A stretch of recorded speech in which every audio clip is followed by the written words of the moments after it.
안녕하세요. 교육을 전공한 교육하는 의사, 가정의학과 전문의 이동환입니다.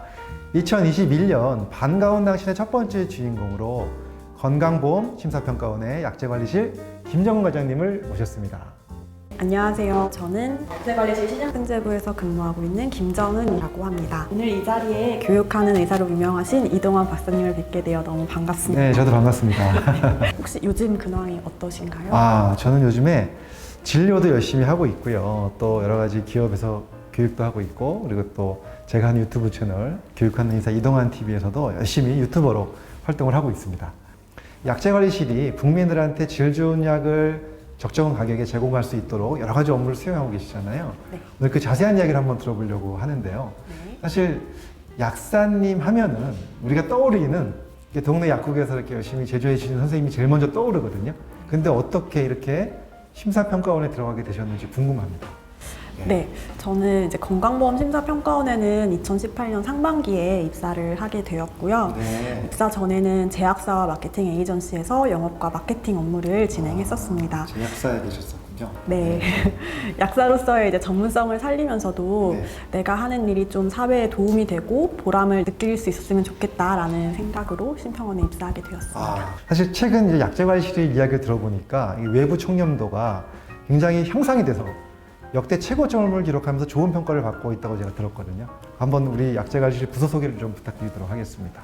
약제관리실은 우리나라 건강보험 급여권에 진입하고자 하는 신약이나 이미 급여 목록에 등재되어 있는 약제들을 관리하는 업무를 하는 곳입니다. 약제관리실 업무의 두 가지 키워드를 이제 뽑아보자면 환자 접근성 그리고 건강보험 재정을 들 수 있을 것 같아요. 즉 효과 좋은 의약품을 적정한 가격으로 보험급여권에 등재시킴으로써 우리나라 국민 환자들의 의약품 접근성 및 보장성을 강화하는 동시에 급여기준 관리, 사후관리 등 신약 및 기등재된 약물들에 대한 다양한 평가 및 관리 제도들을 운영함으로써 한정된 건강보험 재정을 효율적으로 관리하기 위해 힘을 쓰고 있습니다. 이와 더불어 변화하는 시장 상황 그리고 이해 관계자들의 다양한 요구 등에 맞추어서 평가 제도들을 지속적으로 개정함으로써 끊임없는 업무 혁신을 꾀하고 있습니다.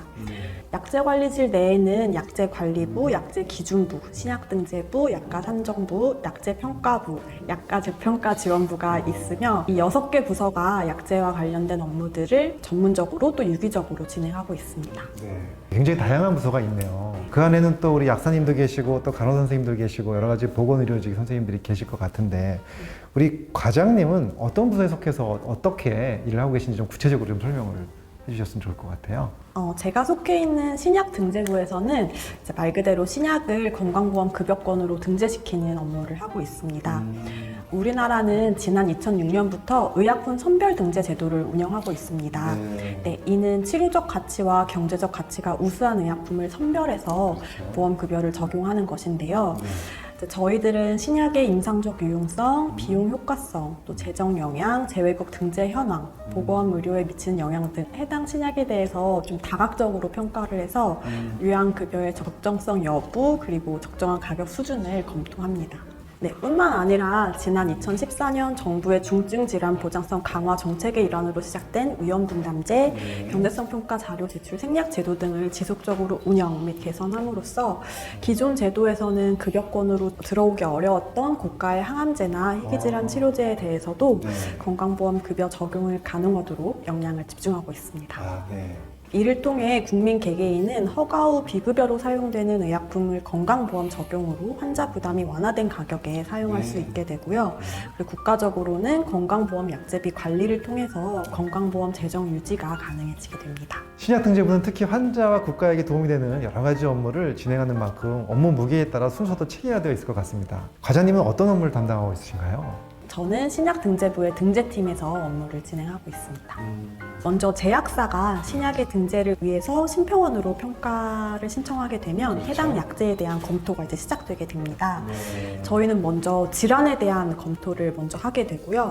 해당 질환에 대해서 현재 사용되고 있는 약물들을 이제 검토를 하고 신청품과 치료적 위치가 동등할 것이라고 판단되는 약제들 대비해서 신청품의 상대적 임상적 유용성 그리고 비용 효과성을 평가하게 됩니다. 그 외에도 해당 약제가 등재되었을 때 건강보험의 재정에 얼마나 영향을 미치게 될지, 그리고 외국에서는 해당 약제가 어떻게 등재되어 사용되고 있는지 등을 전반적으로 검토합니다. 네, 그리고 다빈도 질환에 관한 이슈가 많을 것 같은데 요즘에 최근에 주요 사안에 어떤 것들을 좀 업무를 하고 계신지 궁금해요. 하나의 의약품에는 환자, 의사, 제약사, 정부 등 다양한 이해관계자들이 얽혀있기 때문에 약제관리실 내에는 사실 다양한 이슈들이 늘 산재해 있는 편입니다. 최근 이제 주요 사안이라고 한다면 기등재 의약품 재평가 제도를 마련한 것과 지난 2020년 10월 위험문남제 제도를 개선한 것을 뽑을 수 있을 것 같습니다. 또 신약 등재부에서의 이슈라고 한다면 최근 질환을 완치하는 개념의 초고가 의약품들이 등장을 하면서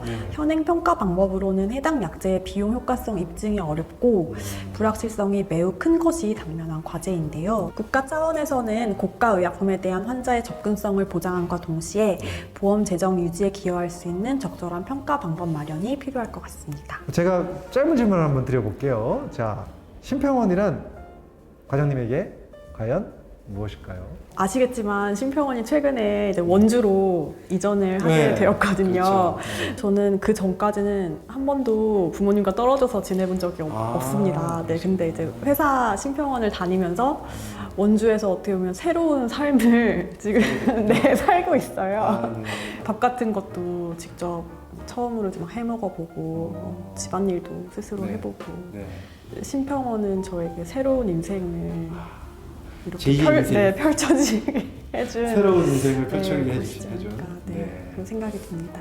좋은 말씀 너무 잘해주셔서 감사드리고요. 정말로 마지막 질문 하나 드릴게요. 자, 올해 새해를 맞이했습니다. 신축년 새해 가지고 계신 목표나 과제 간단하게 한번 말씀해 주시겠습니까? 약제관리실의 올해 목표는 작년에 이어서 보장성 강화를 위한 약제관리제도 혁신과 상생 협력이라고 할 수 있겠습니다. 2017년 정부의 보장성 강화 계획에 따라서 지속적으로 추진되고 있는 약제 기준 비급여의 급여화가 올해도 어김없이 진행될 것 같고요.